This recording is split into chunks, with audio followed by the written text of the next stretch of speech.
हमारे यहाँ शिव महापुराण की कथा कहती है कि घर के अंदर अर्धनारीश्वर भगवान का फोटो नहीं होता। अर्धनारीश्वर भगवान का चित्र का अगर दर्शन करना है तो वो मंदिर में लगे तो अच्छा रहेगा।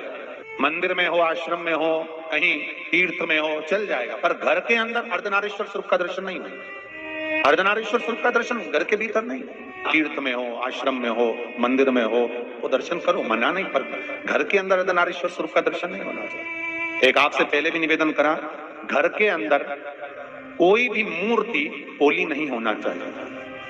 कोई भी मूर्ति हमारे घर में पोली ना हो। मूर्ति अगर घर के अंदर पोली होती है तो आप घर में 10 लोग भी कमा रहे हैं तो भी घर में पैसा टिकता नहीं है। 1 रुपए कमाओगे, 1.25 रुपए खर्च चलेगा, पैसा हाथ में दिखेगा नहीं, क्योंकि वो मूर्ति जो घर में पोली होती है, जिसकी पूजन होती है, तो वो घर को पोला कर के अंदर ठोस। और एक निवेदन शिव महापुराण का, विद्येश्वर संहिता का याद रखिए कि घर में जो भी मूर्ति हो वो अंगुष्ठाकृति की, अर्थात इससे बड़ी ना हो।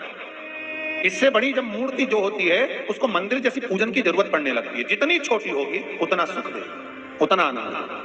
पर आज के जमाने में नया फैशन चल गया हमारा, जो सास ससुर के हाथ के छोटे छोटे ठाकुर जी हैं वो लोगों को सुहाते नहीं है। हम तो वृंदावन जाएंगे नए लेकर आएंगे, हम तो वहां जाएंगे तो नए शिवलिंग लेकर आएंगे, हम तो वहां जाएंगे तो नई मूर्ति लेकर। नहीं नहीं नहीं, जो आपके घर में पुराना है, छोटा है, उसकी सेवा आप प्रेम से करो, बहुत अलमस्तता से करो, बहुत आनंद में करो, वो आपको सुख देगा, वो आपको आनंद देगा।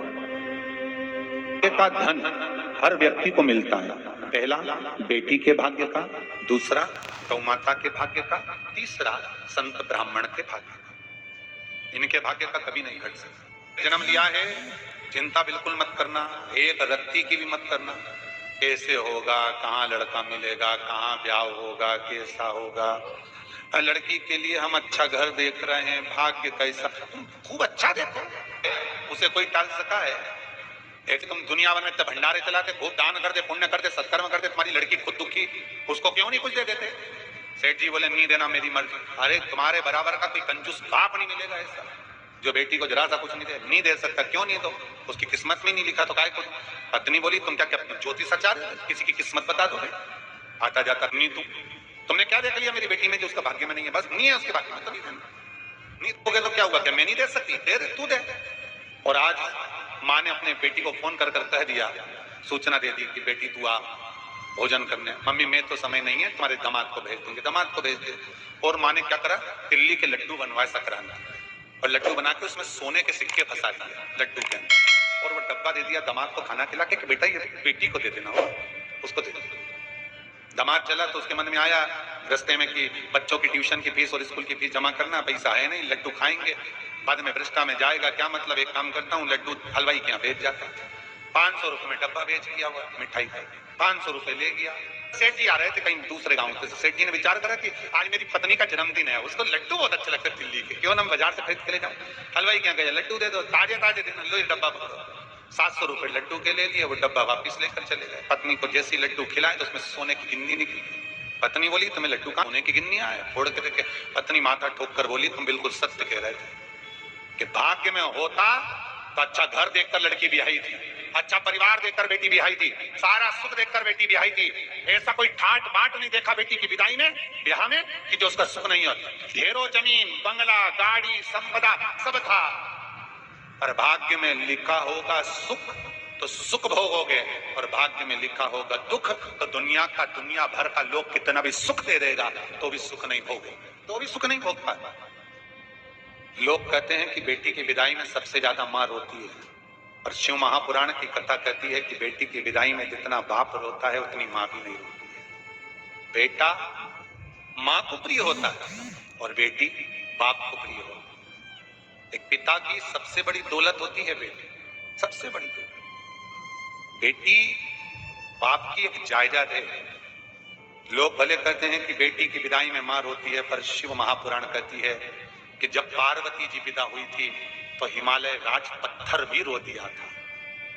हिमालय राज बेटी, पिता बेटी की पढ़ाई में बहुत पैसा लगा, पिता बेटी की, घर के लोग कहते हैं इतना मत पढ़ाइए, दूसरे कॉलेज में पढ़ने मत भेजो, इतने बाहर दूसरी जगह पर बच्चों को पढ़ने मत भेजो, कब लड़कियां गलत संगत में पड़ जाएगी मालूम नहीं पड़ेगा। ये पिता से कहा जाता है, मां से नहीं, बाप से बोला जाता है। हर जगह पर मत भेजो पढ़ने। का विश्वास है बेटी, एक पिता की शान है बेटी, एक पिता की जायदाद है बेटी, एक पिता की दौलत है बेटी।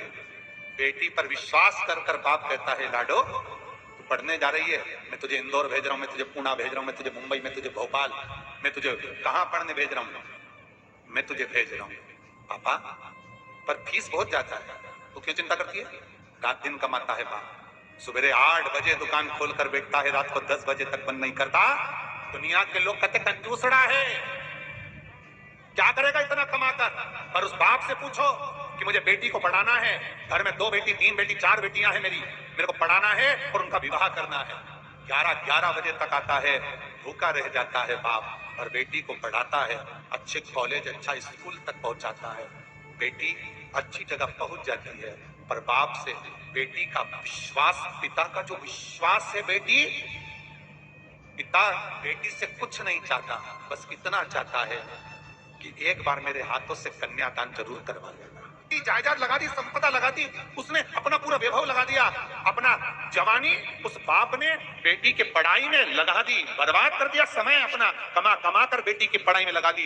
बस एक बाप की दिली इच्छा होती है कि वो बेटी का कन्यादान करे। और बेटी से निवेदन है तो अपने पिता के विश्वास को तोड़ना मत ही। अगर तेरे सर्विस लाइफ में, अगर तेरे स्कूल लाइफ में, अगर तेरे कॉलेज लाइफ में कोई मिल भी गया तो निवेदन है उस बाप का मुख सामने जरूर देख लेना कि मेरे पिता ने कहा है कि उस पिता का विश्वास ना टूटे। मेरा बाबुल, अगर सत्यवान के साथ सावित्री का विवाह हुआ था तो पिता को बाद में मालूम पड़ा कि तेरे पति की उम्र कम है, तो सावित्री कहती है पिता अगर तूने कन्यादान करा है, किसको मालूम कौन कब मर जाए। ये तो मालूम पड़ गया सावित्री को, सावित्री के पिता को, कि ये मरने वाला है सत्यवान।